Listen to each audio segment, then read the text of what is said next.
look in our world and you will see different kinds of sufferings. Let me mention 7. Tell me which one you will choose. If they say, we will give you every other thing, but you must choose one type of suffering. Which one will you choose?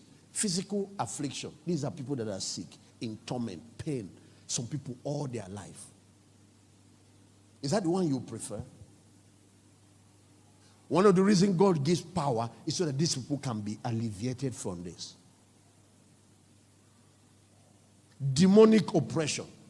People that are tormented, oppressed by evil spirits. And the purpose of power is to stop the oppressor and free the oppressed. Because you see, anywhere you see injustice, there is some organized structure behind it. And you can't help the man that is being cheated or that is being oppressed if you don't have a form of power. If you don't have power and you go to help, you become a victim too, because that wicked force will add you to the list. That's why God needs to empower the people he sends. If there is robbery going on in a street, every night they come, rob, rape women. Then they go, take away things from people. After a few days, they return, rob again and go. And you are really sad. You hate what is going on. You want to stop it. You can't just go and stop it as an ordinary citizen. You need power. If you don't have political power, do you have the firepower? Do you have organized a vigilante group and arm them? Even if you bring vigilante, if they don't have power to get the job done, to be able to stop the people that are perpetrating this, they will become victims.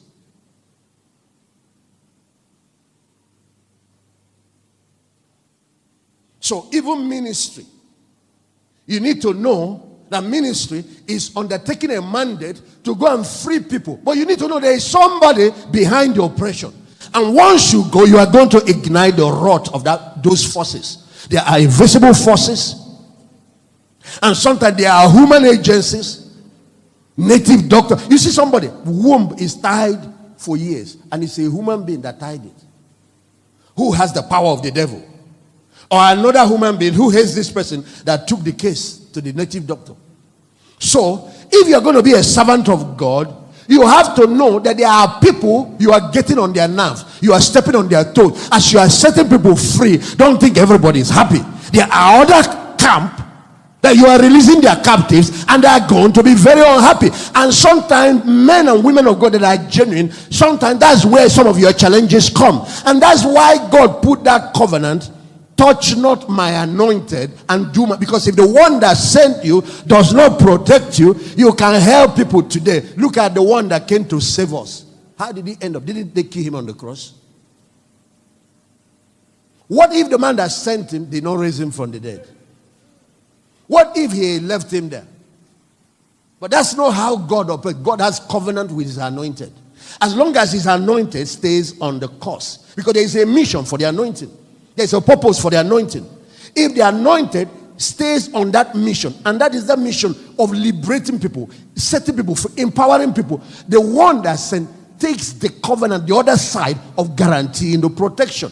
That's why he can curse those that curse you. He told Abraham, I'll curse those that curse you. I will bless those that bless you. You wonder, why does God give such privileges to human beings? Because Abraham was a man on an assignment. He said, through you, all the nations of the earth will be blessed.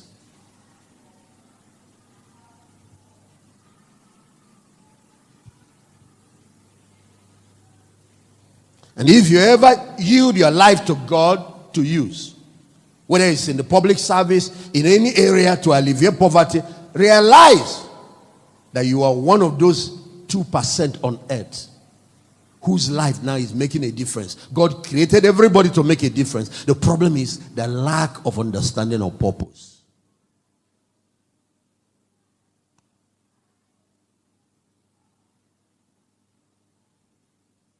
So you have 2% who have found their relevance, and another 3% that is helping them, and that creates the 5% making a difference in the world. It's time for you to change from just merely existing to living a life of purpose.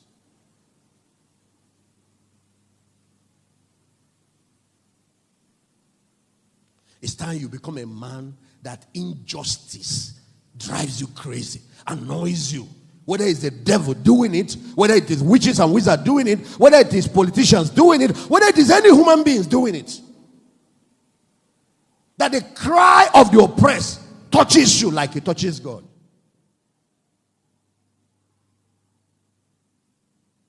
Okay, let me show you an example so that you see the most powerful person in the universe. Look at what he does with his power. Just one small example. One small. I just showed you his son. And you are his child. The Lord said to me, as my Father sent me, so sent I you. He said, and I said the same thing to every believer. Every believer. Every believer. So he said, the question you should be asking is, what's the business of deity? What's the business of the Almighty? And that is your number one business. And I asked the Lord, what business do you do? He said, I don't do all your business. I don't do buying and selling. Those are not the things. This is what we do. Let us make man. The business of making human beings. Saving people. Liberating people. The business of saviors. The business of deliverers. The business, the human business is God's business. He said, that's what I have called every man that I have anointed. Every man I have called. The human business is the greatest business on earth. It's good to know how to build cars. I've learned how to build people. It's good to know how to heal donkeys and animals, how to heal houses. When it's leaking, you come and patch it. Your profession is important. It's not. But don't sacrifice your calling for your career. Put your calling first and your career second. Your calling is the reason you live, what you are created for. Your career is what you do to earn a living. That your career, if money stop coming out, no more payment, you will resign. You will stop. But your calling, you will do it whether there is payment or not. And God asked me to tell you, there is far more reward in your calling than in your career. Put your career second and put your calling first. When you go into government, realize that you are a servant of God in public service. Don't say I'm a politician. Politician second. But I'm here to liberate people, to liberate community. Look at, God has enlarged your capacity by giving you political power. Power that you can use to transform a whole city, a whole community, a whole state, a whole nation. Don't turn it and channel it for only selfish purpose.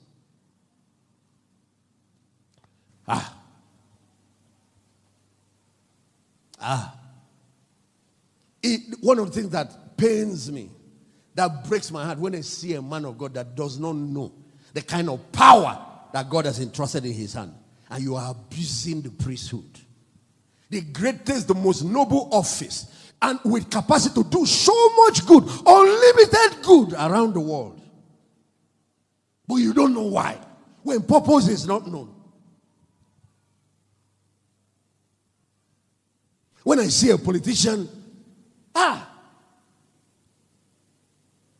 something you can do and gain eternal reward like David, like Joseph, all those men, and then change a lot of lives here. And of course, you and your family will not be poor. You won't be hungry. But you turn that whole thing.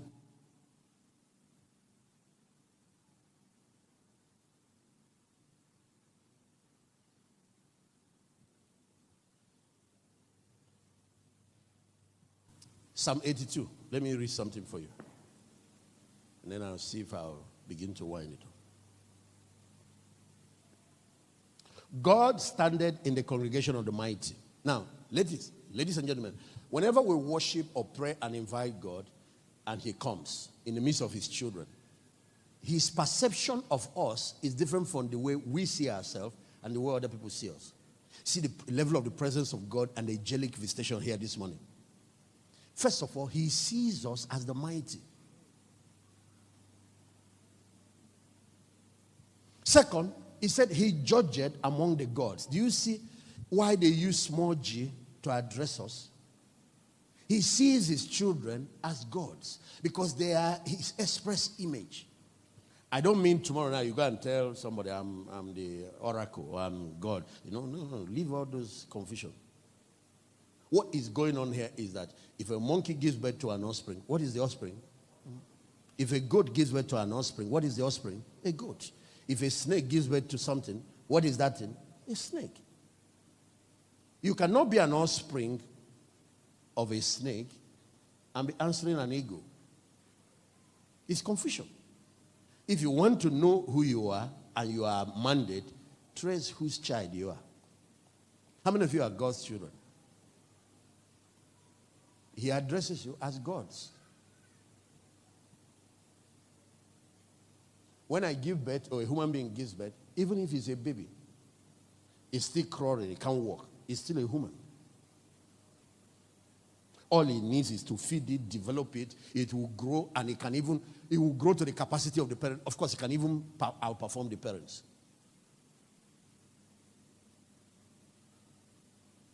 Some of us might be babies, some of us might be at the middle stage of development. It doesn't matter. And when he refers to us as gods, he said God comes to judge. Why? People he gave power, he now comes to hold them accountable. Because they've done nothing with it. Look at some of the things that he said there, verse 2. How long will you judge unjustly? Are you seeing now? Power is given to administer justice. God's children have been blessed with so much salvation, different things. So you can go and extend a helping hand to others. But for many of us, for years since you've known Christ, you are still living for yourself.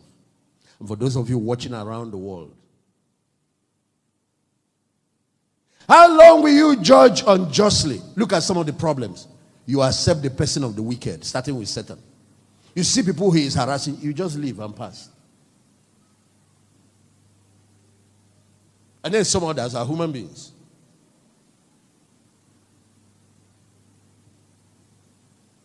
Verse 3. Defend the poor and the fatherless. Do justice to the afflicted and the needy. Verse 4. Deliver the poor and the needy. Rid them out of the hand of the wicked.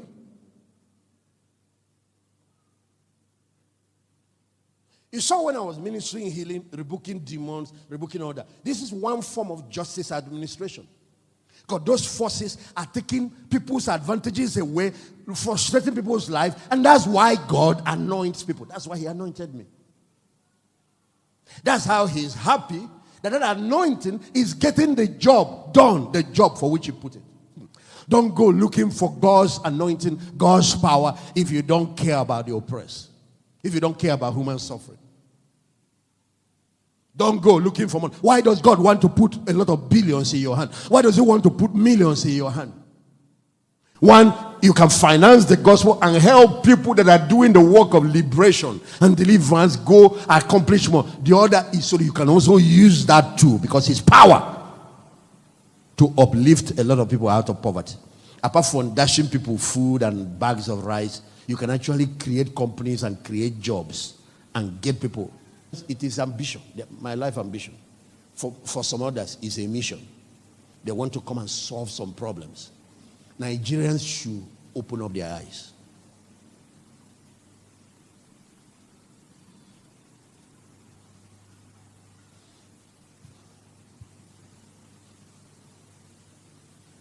Verse 5. They know not, and that's the sad part. You are going to read verse 5 with me. This is the commentary of heaven on God's children. God is looking at his children. He said they are mighty, the mighty ones I put on the earth.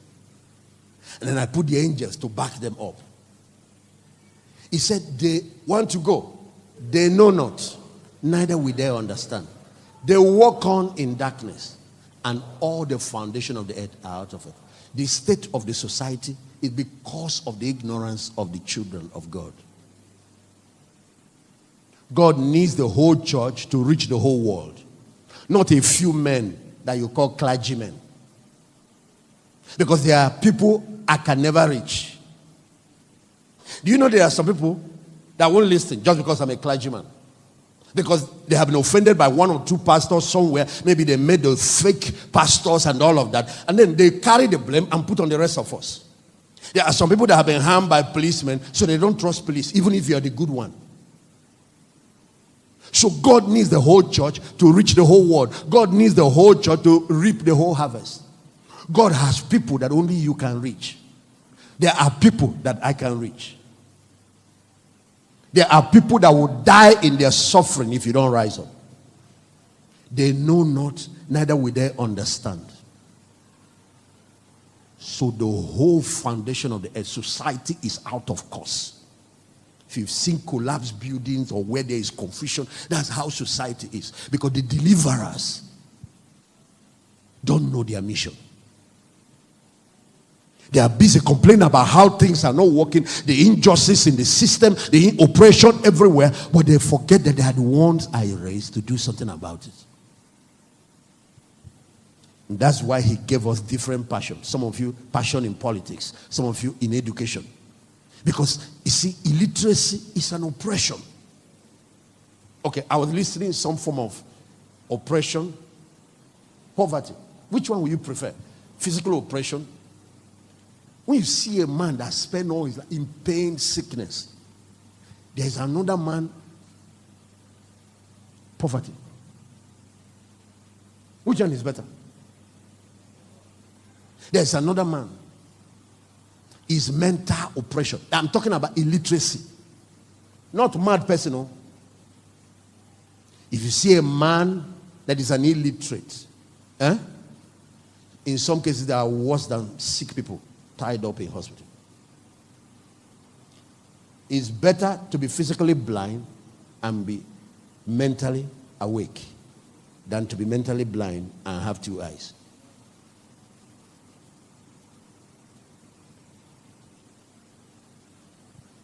When you see a child, they can't have education.